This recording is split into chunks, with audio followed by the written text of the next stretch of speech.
Morning बच्चों, आज हम व्यंजन संधि के बारे में जानकारी प्राप्त करेंगे। व्यंजन संधि, जिसे संस्कृत में हल संधि कहा जाता है। व्यंजन, संस्कृत में व्यंजन होते हैं 25, जो कि 5 वर्गों में विभक्त होते हैं। पहला वर्ग होता है क वर्ग। इसके अंदर क, ख, घ, घ, ये वाले वर्ण आते हैं। दूसरा वर्ग होता है च वर्ग। च वर्ग में च, छ, ज, झ, ण। तीसरा वर्ग ट वर्ग। ठ, ठ, ड, ढ, ण। चौथा वर्ग त वर्ग। थ, थ, द, ध, न। पांचवा वर्ग प वर्ग। प, फ, ब, भ, म। ये हो गए 25 व्यंजन। अब जो ये 25 व्यंजन है, इसे हम ऐसे भी बोल सकते हैं 1, 2, 3, 4 और 5। तो इस तरीके से हमें व्यंजनों की जानकारी हो गई। इसके बाद में आएंगे सकार, जिसका अर्थ होता है स। फिर सकार, स, उसके बाद वापस सकार, यानी स। तो ये सभी हमारे व्यंजन संधि में काम आएंगे। इन वर्णों को हम ऊष्म वर्ण भी कहते हैं, ऊष्म वर्ण। तो अब हम हल संधि। यदा व्यंजनात् परे व्यंजनम अथवा स्वर आयति तदा हल संधि भवति। जब व्यंजन से व्यंजन और स्वर आता है तब हल संधि होती है। जैसे कि मान लो एक उदाहरण है, उदाहरण के तौर पे उज्ज्वल। अब हम इसका संधि विच्छेद करेंगे तो उद, धन, जवल, यानी कि ये इसके 2 पद हुए हैं। 2 पद, पहला पद का जो अंतिम वर्ण है उसमें व्यंजन आया है और दूसरा जो है उसमें भी व्यंजन है। यहाँ व्यंजन भी आ सकता है और स्वर भी आ सकता है, लेकिन पहले वाले पद में जो अंतिम वर्ण होगा उसमें हमेशा व्यंजन आएगा। लेकिन इस वाले दूसरे नंबर वाला जो पद है उसमें जो पहला वर्ण होगा वो व्यंजन या स्वर दोनों में से कोई भी हो सकता है। तो ये हो गई हमारी परिभाषा। इसके बाद में व्यंजन संधि भेदा, यानी हल। सचुत्व संधि। सचुत्व, जैसे कि नाम से ही पता चल रहा है, स वाला स्वर, स वाला व्यंजन चलेगा और च वाला वर्ग चलेगा। सकारस्य त वर्ग्यो, यानी सकारस्य यानी स और त वर्ग यानी त, थ, द, ध, न। इसी तरीके से सकार च वर्ग, यानी कि स, च, छ, ज, झ, न। इस स के साथ त वर्ग चलेगा और इस वाले स के साथ च वर्ग चलेगा। अब उदाहरण, सचितः, सत, धन, चितः। त संधि विच्छेद किया है हमने तो त आया है। जो पहला पद है उसका अंतिम वर्ण जो है वह त है। जब समस्त पद बनाएंगे तब ये जो आधा त है यह आधे च में बदल जाएगा, यानी कि इस वाले वर्ग में बदल जाएगा। तो हमारा समस्त पद हो जाएगा सचितः। इसी प्रकार से देखिए दूसरा उदाहरण, हरिशेते। हरिशेते संधि विच्छेद किया तो हरीश, यानी ये वाला श जो था वो इस वाले श में बदल गया और धन सेते। उसी प्रकार से रामश्रीनोति, रामस्य, धन चिनौती। उसी प्रकार से उज्ज्वल, उज्ज्वल में ज आया है तो संधि विच्छेद करेंगे तो ये जो ज है ये त वर्ग के तीसरे वर्ण में बदल जाएगा, तो हो जाएगा उद धन जवल। अब इसी प्रकार से सतुत्व संधि, इसमें सकार वर्गस्य और शकार ट वर्गस्य चलेगा। मतलब स के साथ इसमें त, थ, द, ध, न और इस स के साथ ट, ठ, ड, ढ, न चलेगा। अब जैसे उदाहरण है इसका, ट टिटिका, संधि विच्छेद किया तो ये जो आधा ट है संधि विच्छेद करते समय ये ट त में बदल जाएगा, तत् धन टिका। इसी प्रकार से हम लेते हैं दूसरा उदाहरण, रामा षष्ठः, तो रामस्य, ये जो आधा स है ये इस वाले स में बदल जाएगा। ये वाला स आया था आधा, जो इस वाले स में बदल जाएगा, रामस्य धन षष्ठः। इसी प्रकार से पेष्टा, पेश, इसमें जो ये आधा स आया है ये इसी स में बदलेगा, जो ये आधा स है ना यहाँ पर ये बदल जाएगा, पूरे स में बदल जाएगा। वैसे तो इसको आधा स ही बोलेंगे लेकिन लिखने में हम इसको पूरा लिखेंगे, पेश धन ता। अब इष्ट, इसमें भी जो ये वाला श है संधि विच्छेद करते समय इस वाले श में ही बदलेगा, इच, इच यानी इच्छा करना, धन तह।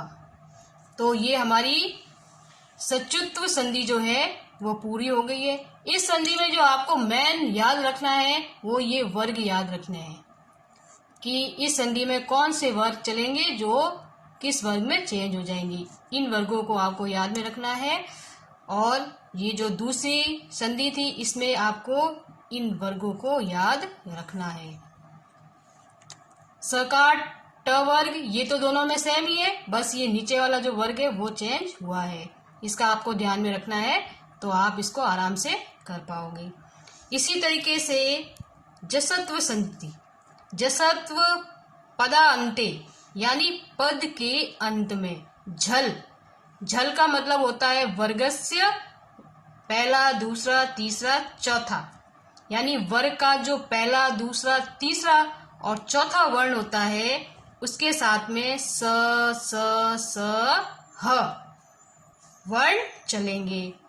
जस, जस का मतलब होता है वर्ग का तीसरा वर्ण, इसमें वर्ग के सारे तीसरे वर्ण आए हुए हैं, ज ब घ ड़ द, ये सभी जस यानी वर्ग के तीसरे वर्ण हैं। इसमें सबसे जो समझने वाली बात है वो यह है कि अगर वर्ग का पहला वर्ण होता है तो वह तीसरे वर्ग में चेंज हो जाएगा। और इसके बाद में हम इसके पढ़ेंगे उदाहरण।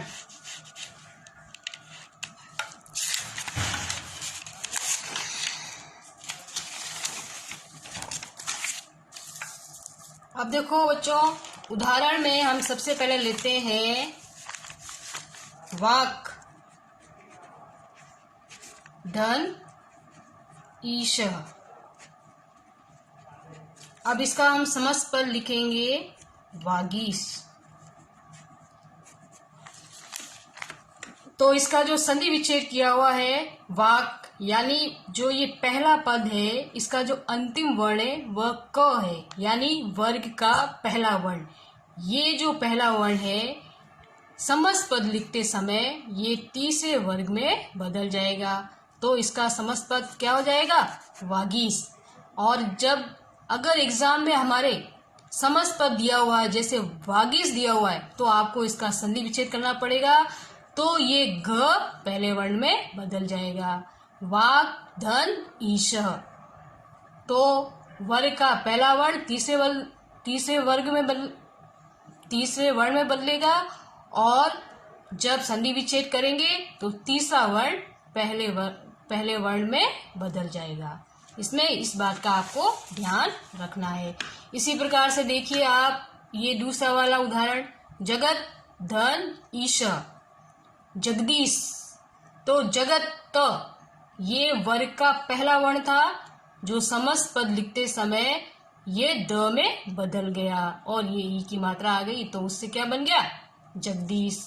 इसी प्रकार से देखो षडानन, षठ धन आनंद, यहाँ पे ये वर्ग का तीसरा वर्ण था जो संधि विच्छेद करते समय पहले वर्ण में बदल गया तो षठ धन आनंद। इसी प्रकार से देखो दिक् धन अंबरः, तो दिक् पहला वर्ण है जो समस्त पद लिखते समय ये बदल जाएगा तीसरे वर्ण में ग आ जाएगा, दिगंबर। तो ये जो संधि है आपकी, ये एग्जाम की दृष्टि से भी इम्पोर्टेंट संधि है। बस आपको इसमें यही ध्यान रखना है, पहला वर्ण तीसरे वर्ण में बदलेगा वर्ग के उसी वर्ग में, दूसरे वाले वर्ग में नहीं। जैसे क वर्ग है तो उसी वर्ग के तीसरे वर्ण में बदलेगा और जब समस्त पद लिखेंगे तो वह तीसरा वर्ण जो है, जो पहला जो ये वर्ण था ये तीसरे वर्ण में बदल जाएगा। बस पहले से तीसरा और तीसरे से पहला, बस ये आपको इसमें याद रखना है। अब ये सारे उदाहरण आपके हो गए कंप्लीट। इसके बाद में हम पढ़ेंगे अनुस्वार संधि। अनुस्वार का मतलब क्या होता है, अपन जो ये बोलते हैं ये बिंदु, इस बिंदु को अपन अनुस्वार कहते हैं। क्या कहते हैं बिंदु को, अनुस्वार।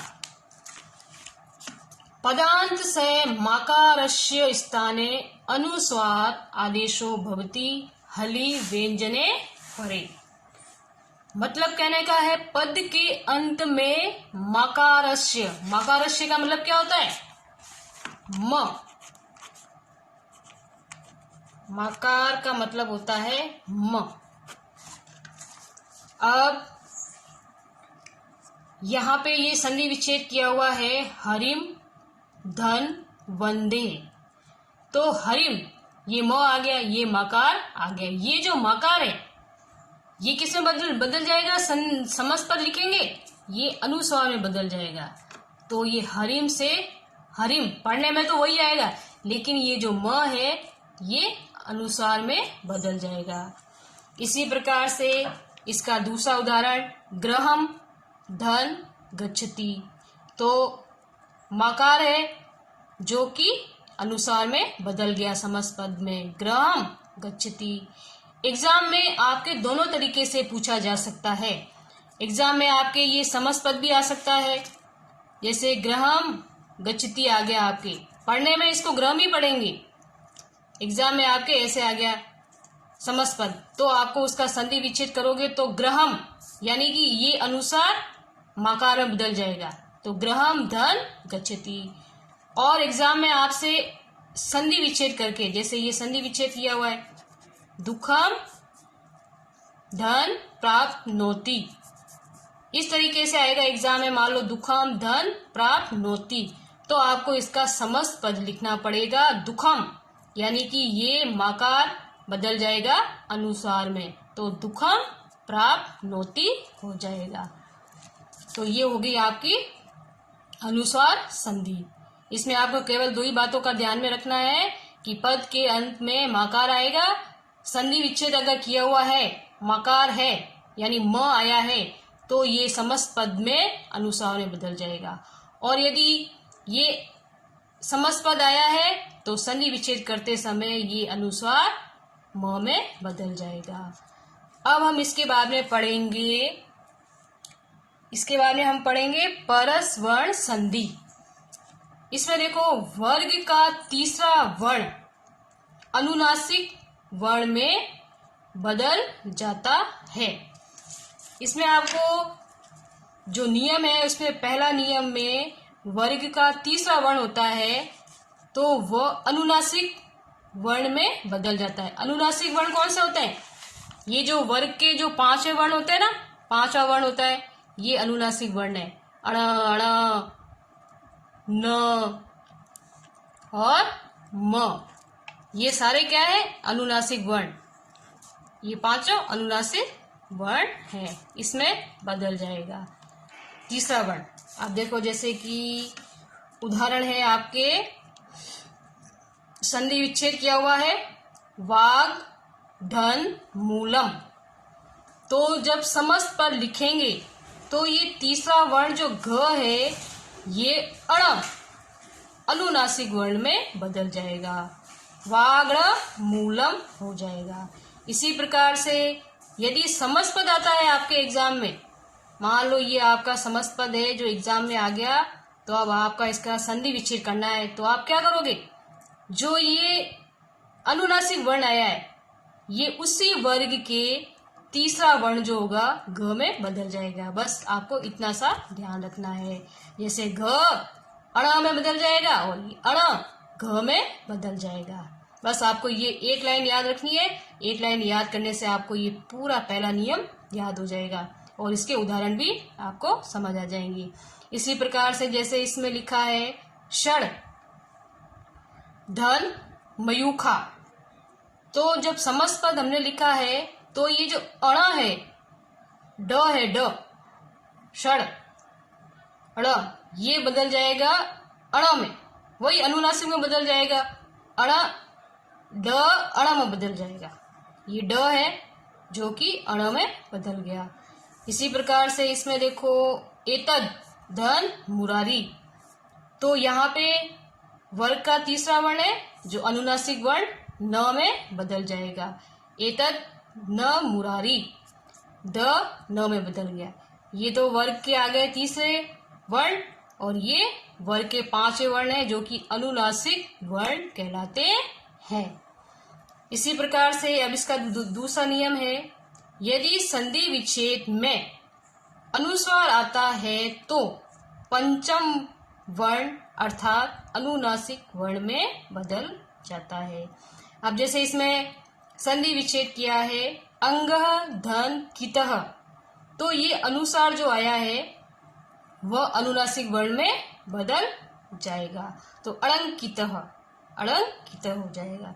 इसी प्रकार के मुंह मुंह धन चति, तो इसमें भी ये जो अनुस्वार है ये अण में बदल जाएगा। इसी प्रकार से इसमें भी ये अनुस्वार है मुंह धन डैनम, तो ये अनुस्वार अण में बदल जाएगा, अनुनासिक वर्ण में बदल जाएगा। अब आप कहेंगे कि कौन से वर्ग में बदलेगा, कहने का मतलब है कि ये क है तो क वर्ग के ही अण में बदलेगा ये। अब यहाँ पे च है तो ये च वर्ग के अण में बदलेगा, और यहाँ पे ड है तो ये ट वर्ग के अण में बदल जाएगा, पंचम वर्ण में बदल जाएगा।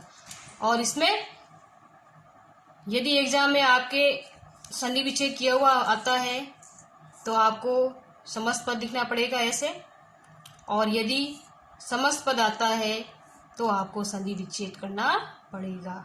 कहने का मतलब है कि जो ये अनुस्वार है ये उसी वर्ग के पंचम वर्ण में चेंज हो जाएगा। अब हम लेते हैं इसका तीसरा नियम।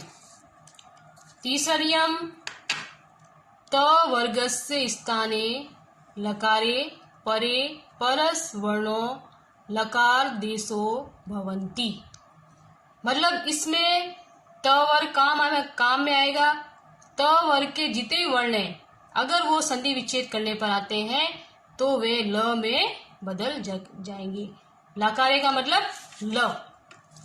अब जैसे कि संधि विच्छेद किया हुआ है इसका तद धन लय, तो ये द जो है आधा द है, समस्त पद लिखते समय ये आधे ल में बदल जाएगा, यानी तल्लय हो जाएगा।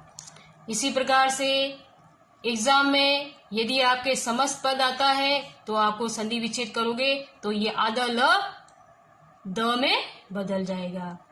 और इसी प्रकार से यदि संधि विच्छेद किया हुआ आता है तो ये द जो है वो ल में बदल जाएगा। केवल इसमें त वर्ग के वर्ण ही आने चाहिए और कोई दूसरे वर्ण नहीं आएंगे। दूसरा उदाहरण है जैसे कि जगत धन लक्षणा। अब इसका समस्त पद क्या हो जाएगा? जहल लक्षणा। तो इसमें त जो था वो ल में बदल गया। और यदि आपके संधि विच्छेद करने को आता है तो अपन इसका संधि विच्छेद करेंगे तो ये ल त में बदल जाएगा। इसी प्रकार से जगत धन लय, तो जगलय जगलय हो जाएगा। इसमें भी वही आया है कि जो ये त आया था ये ल में बदल जाएगा। बस आपको इसमें ध्यान रखने की बात ये है कि त वर्ग के वर्ण ही इसमें आएंगे। मतलब संधि विच्छेद अगर किया हुआ है और उसका जो पहला पद है उसका जो अंतिम वर्ण है इसमें त वर्ग के वर्ण ही आएंगे। इसमें द आया है, इसमें त आया है, इसमें त आया है, जो कि ल में बदल जाएंगे, आधे ल में बदल जाएंगे। द ल में बदला, यहाँ त ल में बदला, यहाँ भी त था तो ये आधे ल में बदल गया। एग्जाम में आपसे दोनों तरीके से पूछेंगे तो आपको कंफ्यूज होने की कोई जरूरत नहीं है। आप केवल अगर ल आता है तो वह द में बदल जाएगा और अगर ऐसा आता है तो ये द आधे ल में बदल जाएगा। इसलिए आपको ये दोनों ही याद करने पड़ेंगे। बस उल्टा हो जाएगा, इसका इसमें, इसका इसमें, बस ये इन वर्णों का आपको ध्यान में रखना है। इसके बाद में आपके ये होमवर्क है। होमवर्क में आपको संधि विच्छेद करना है और संधि का नाम भी लिखना है। अब इसमें संधि विच्छेद करके और संधि का नाम भी लिखना है। ये सारी संधि जो थी वो मैंने अभी आपको समझाई है। अपना एक और नियम इसका रह गया है, वो यहाँ पर है। परस वर्ण का एक और नियम, परस वर्ण संधि का चौथा नियम, इस नियम में जो समस्त पद होगा उसमें अनुस्वार उसमें अनुस्वार होगा या अनुस्वार यानी अनुस्वार वही अण अण म और य व और ल वर्ण होंगे। अब जैसे कि इसमें पहला जो उदाहरण है वो है तवड़क करोशी, तव करोशी। अब इसका जब संधि विच्छेद करेंगे तो इसमें कोई परिवर्तन नहीं है, केवल तवड़ा धन और करोशी, बस ये करना है। इसमें अपन को कुछ भी नहीं करना है। इसी तरीके से इसके दो समस्त पद बन सकते हैं, एक तो ये वाला बनेगा और एक ये वाला। इसमें त्वयं करोशी, तो इसमें आपको कुछ नहीं करना है, बस जो अनुसार होगा वो अनुसार में ही रहेगा, उसको नहीं बदलना है। अब इन दोनों में से अगर कोई भी समस्त पद आपके एग्जाम में आता है तो ये